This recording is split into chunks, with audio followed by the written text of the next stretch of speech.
Bonjour et bienvenue, voici notre tour de raison économique, géopolitique, énergétique et boursier. Nous sommes le jeudi 7 novembre et pour comprendre comment tourne une planète finance qui est de plus en plus nerveuse, c'est sur l'inforruptible et nulle part ailleurs, et l'épisode du jour je vais l'intituler « Alerte aux taxistans, la CSG va prendre 20%. » Alors avant d'aborder la dernière folie taxatrice de nos élus, on va commencer par jeter quand même un petit coup d'œil au marché financier. Comme je le disais en préambule, la nervosité fait son grand retour avec une nouvelle baisse de plus de 1% du CAC 40, du Nasdaq.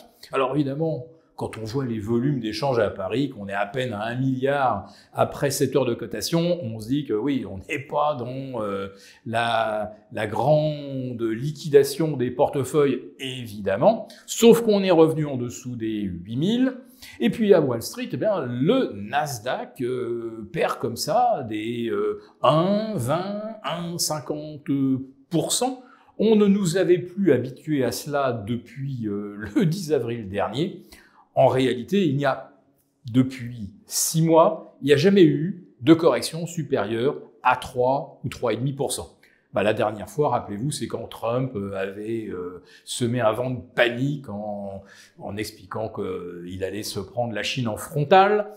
On en est très vite revenu. Le buy the dip s'est à nouveau imposé. Et puis là, d'un seul coup, ça ne tient pas.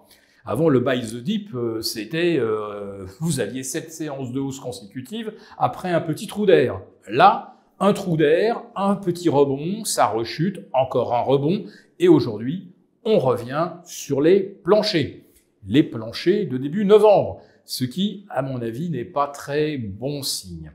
Donc, côté IA, on est peut-être en train de se demander quand même si les 500 milliards de CAPEX, c'est-à-dire les investissements réalisés par les GAFAM dans le cloud et l'IA, donc ça concerne naturellement en premier lieu Microsoft, Google, Amazon, Apple de façon un petit peu plus marginale, Meta évidemment, et puis vous avez le fournisseur Nvidia qui lui continue de caracoler, et qui donne là aussi quelques petits signes de faiblesse, mais je le précise à l'instant où j'enregistre, il n'y a pas de signal baissier à proprement parler sur Nvidia. Sauf qu'on peut se demander comment les clients, et notamment ChatGPT, c'est-à-dire OpenAI, va réussir à trouver l'argent pour acheter tout ce qui a été précommandé auprès de Nvidia. Et pour les autres GAFAM, 500 milliards, c'est du jamais vu dans l'histoire des CAPEX depuis que Wall Street existe. Et là encore, on ne s'est pas assez demandé comment ces CAPEX allaient pouvoir être rentabilisés. Bon, pour l'instant, la question n'a pas l'air encore d'effrayer les gérants de portefeuille. Mais il y a un petit détail qui vient de tomber, c'est l'enquête mensuelle de Challenger et qui a détecté le plus grand nombre de licenciements et de pertes d'emplois au mois d'octobre depuis 22 ans. Alors oui, je sais, il y a le shutdown. Ouais, mais ça touche essentiellement les fonctionnaires, en tout 700 000. Là, je vous parle bien du secteur privé. Alors, je veux bien que le shutdown ait ralenti certaines procédures administratives et que des entreprises se retrouvent un petit peu bloquées parce qu'elles ne peuvent plus autoriser le bon tampon, l'autorisation, mais l'avertissement de Challenger est à prendre, à mon avis, très au sérieux. Bon, maintenant, allez, on va revenir en France avec ce projet de hausse de la CSG qui passerait donc de 9,20 à 10,4 en 2026, puis à 11,20 en 2027. Autrement dit, c'est une hausse de 20% de la CSG, sur lequel l'ensemble des partis politiques semblent avoir trouvé un accord, une convergence de vues. Donc c'est de plus en plus clair, que vous soyez de droite à gauche, en passant par l'extrême centre, vous avez une sorte de communion de pensée pour stresser complètement le consommateur et l'épargnant français. Une hausse de 20% de la CSG, compensée par aucune création de richesse, ni par des réductions de dépenses de l'État, non. On vous fait les poches, mais en haut lieu, on continue de vivre grand train aux frais de la princesse.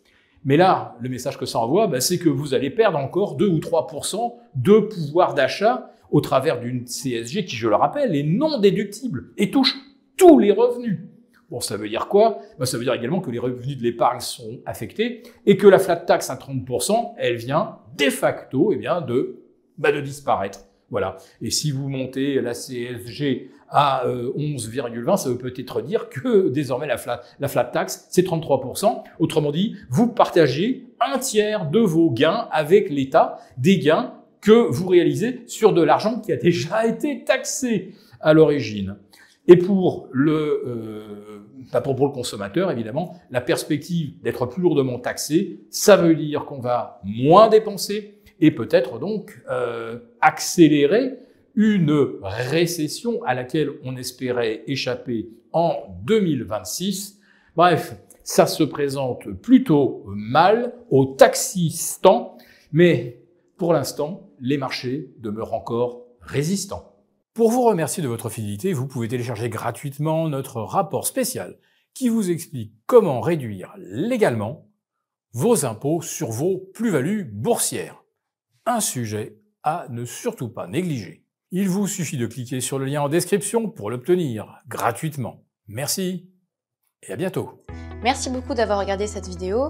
N'hésitez pas à réagir dans les commentaires ou à liker et partager cette vidéo si le contenu vous a plu. Et pour ne rater aucune de nos prochaines émissions, vous pouvez vous abonner à notre chaîne et activer les notifications. Et pour plus de contenu, n'oubliez pas que le dernier rapport rédigé par nos experts est accessible en cliquant sur le lien de description. On se retrouve tout de suite dans les commentaires et je vous dis à très bientôt pour une prochaine vidéo.